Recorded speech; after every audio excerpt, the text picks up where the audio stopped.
I was in Maine, in the woods. The scent of pine was all around me, as was a manly smell.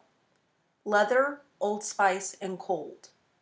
Weird, but I smelled what I smelled. Joe Hill and Owen King were on either side of me. Behind me, Stephen King was fiddling with my iPod, complaining I didn't have enough love songs. I asked them where Tabitha and Naomi were. Stephen stopped complaining and told me they were coming by car. I asked Joe where we were going. Joe, the tall man on my left, smirked down at me, over his glasses and through his black beard. He told me, "Nowhere." Owen rolled his eyes and sighed, shoving his hands into his pockets. I could hear the ch-ch of the light blue denim against his thicker thighs. "To the lake," he said. "The one where they filmed bits of The Mist at." The Mist was, and still is, one of my favorite Stephen King movies. I ran ahead of the Kings and soon came upon what they were talking about. A huge lake, surrounded by pine trees and mountains. A thick cloud of mist hung over the lake. I turned to look at them as they broke out of the thick Maine forest. I opened my arms, as if I was about to take flight. "How cool is this?" I cried. Probably not that cool to them. They could come here at any time. Just as Stephen had said, Tabitha pulled up in her car and helped Naomi out and into her wheelchair. That must be the boathouse. I ran to an old wooden boathouse that jutted out onto the water. I came out on the other end and waved to the Kings. Stephen sauntered into the boathouse and joined me on the end where I stood. He stepped closer to me and I gasped, feeling Stephen's warm body heat. He stared into my eyes, the twinkle from my eyes reflected in his twinkling blues. From his dungarees, he slipped out a velvet black box. I could feel my breath become lodged in my throat. Part of me knew what that should be, and hoped to hell it was. The other part of me, the part of me that is, was, and always will be, a horror nerd, knew it had to be too good to be fucking true. My idol proposing to me on the Mist Lake? Huh!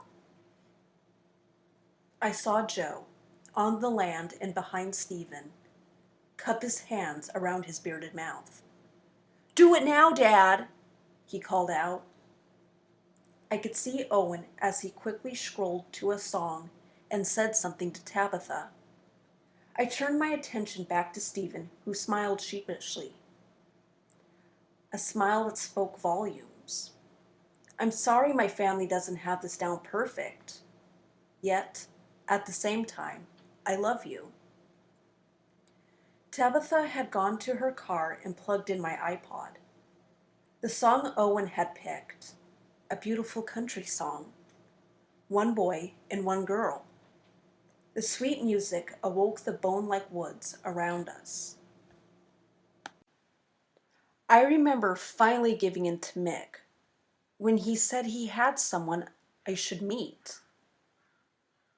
I remember you coming into that crowded bar in Portland. You were so stunning.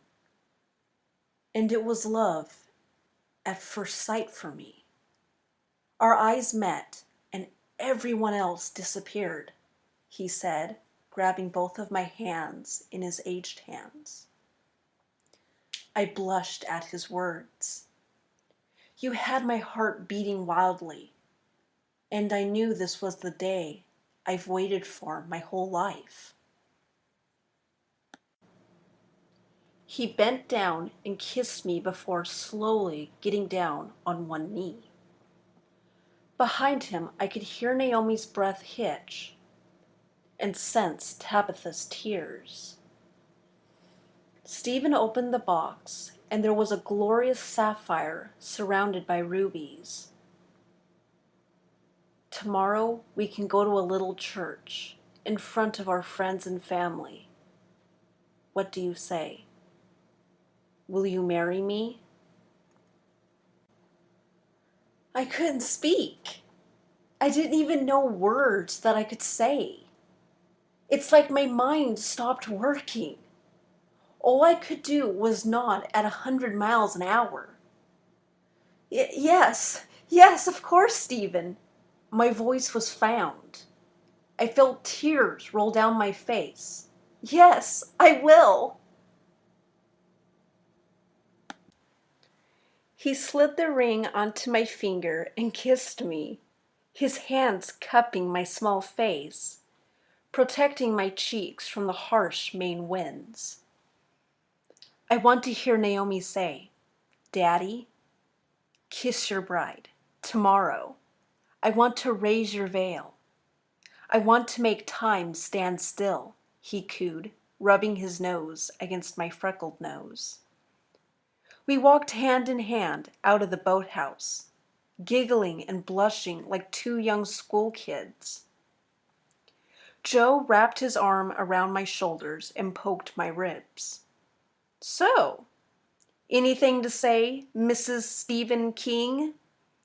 I decided to go along with the song that floated through the bone-colored trees. I turned to Stephen. "Will you hold my hand?" I asked him. Stephen seemed taken back by this question. "Will you smile when the doctor looks up and grins? Congratulations, twins."